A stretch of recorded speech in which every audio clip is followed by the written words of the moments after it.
Enkya ya leero bannamateeka basoba 30 beeyiye ku kkooti y'amagye Makindye okuwolereza Kano Dr. Kizza Besigye eyakwatibwa olw'ensonga ezigambibwa okubeereza ebyobufuzi era nga bano bazze okulaba nga abantu baabwe baggyibwa mu nkomyo okuli Dr. Kizza Besigye ne Haji Obed Lutale abakwatibwa mu ggwanga erya Kenya gye buvuddeko nga bano okukwatibwa kigambibwa nti baali n'emmundu ez'ekika kya basitoola mu bukyamu nga bali mu ggwanga erya Kenya era olwakwatibwa ne bazzibwa okwaboobwe.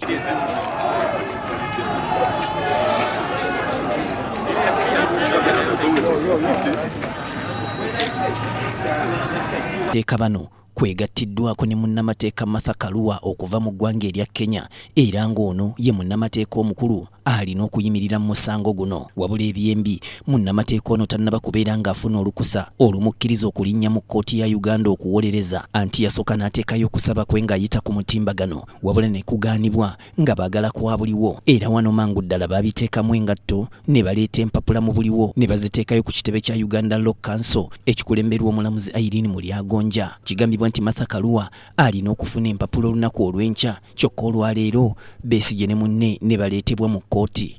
As it has been indicated, I applied last week. I was informed that they do not process digital applications, so my physical application was brought on Wednesday, and it was taken by the law firm of Lukwago and Company, and it has not yet been processed, but I have been promised by the chair of the Law Council. Wana abooluganda bakona ab'emikwano kossa n'ababaka ba palamenti abatonotono bakkiriziddwa okuyingira ekibangirizi kya kkooti nga ne mukyala Kano Dr. Kizza Besigye Winnie Byanyima talutumidde mwana.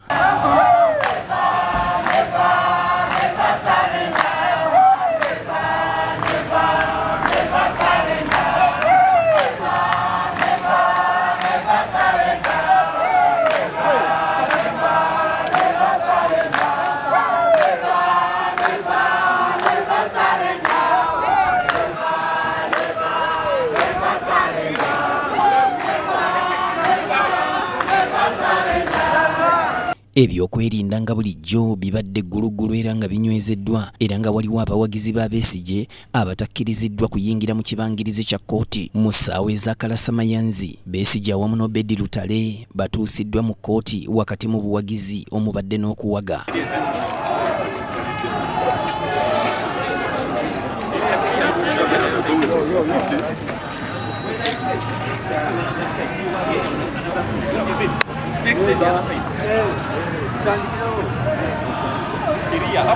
Ssenkulu wa kkooti eno Brigadier General Freeman Mugabe olutuuse mu kkooti munnamateeka Ernest Kalibala n'ategeeza kkooti nga bo waliwo bannamateeka b'abasibe abatakkiriziddwa kuyingira nga muno mw'otadde ne Martha Karua era wano omulamuzi talonzezza ayimiriza kkooti mbagirawo okumala eddakiika 20 ensonga eno egonjoolwe. Eddakiika 2 oluweddeyo omulamuzi n'addamu n'ayita kkooti eno kale nga wano bannamateeka ba Besigye we basabidde nti ayimirize kkooti baddemu bafune ebiragiro ebipya okuva eri abavunaanwa kubanga munnamateeka omukulu Martha Karua abadde talina bisaanyizo bimukkiriza kumuwolereza. Kino kireeseewo enkalu wakati wa bannamateeka b'amagye wamu n'abo ababakwate nga bannamateeka okuva ku ludda olwa gavumenti bagamba nti bagende ne bannamateeka abaliwo okusinga okulinda aba Besigye kye bawakanyizza era bw'etyo kkooti n'eddamu n'eyimirira. Kkooti ezzeemu omulundi ogwokusatu era wano bannamateeka ba Besigye ne basaba ssenkulu wa kkooti y'amagye okuwummuza kkooti eno kutuusa olunaku olw'enkya nga Martha Karua munnamateeka omukulu mu musango guno okuva e Kenya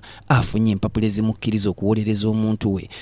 Preferably Wednesday, because today being second, that's yet another week,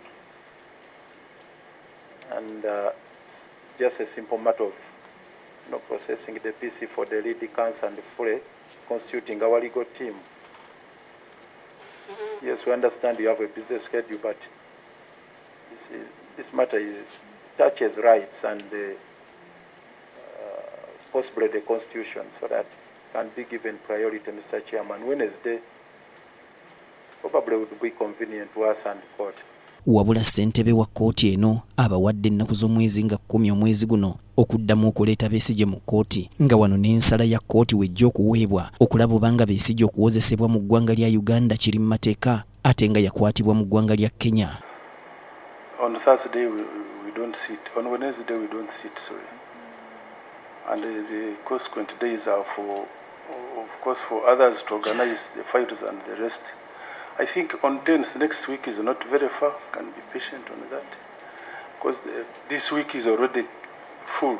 Wano munnamateeka Martha Karua akukulumidde abakuumaddembe ba kuno wabula n'ategeeza nti waafunira empapula olunaku olw'enkya bajja kumuwulira. That the abduction of Mr. Besigye and Mr. Lutale from Kenya breaches the Constitution of Kenya, the Constitution of Uganda, and the East African Treaty. I have looked at the charge sheet. The offences are alleged to have been committed in Kenya, Greece, and Switzerland. Unless if Uganda has annexed Kenya, and we do not know, Ugandan authorities have no jurisdiction whatsoever on anything committed on Kenyan soil. Omu ku bannamateeka ba Besigye Ssaalongo Erias Lukwago alambuludde ku kibadde olunaku olwaleero.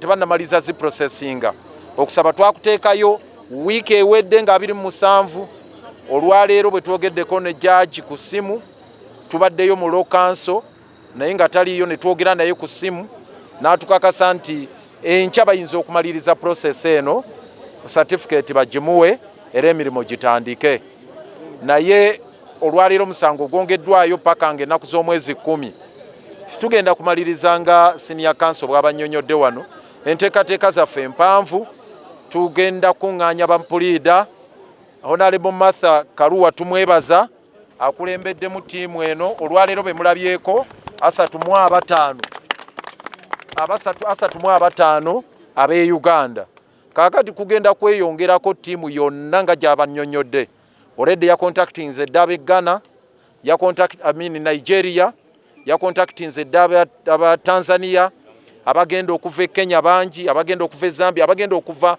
mu platform mu fraternity eyo eya Pan African Lawyers nene abagenda okujja wano so law council yetegeke okubanga e processing certificates nyingi ng'etandikira ku ya Honorable Martha Karua. Kavuma Ibrahim yakusakidde emboozi eno ku Rabbit TV Community Report.